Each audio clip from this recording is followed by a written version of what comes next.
So I just went through the written pattern and I counted all the rows and the lines and I came up with these numbers.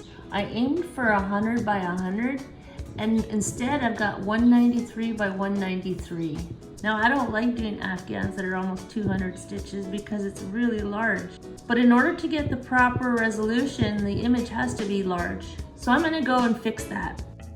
So I'm back at my computer and I'm able to look at my project. Here in the bottom right hand corner it says 200 by 200. I should have seen that earlier on. I'm going to show you what it looks like if I shrink it. 150 by 150 is what I initially had in mind. Let's hit OK and see what we get. That doesn't look as bad as I thought it would be. So I'm going to go in and clean it up a bit and meet you back here in a moment.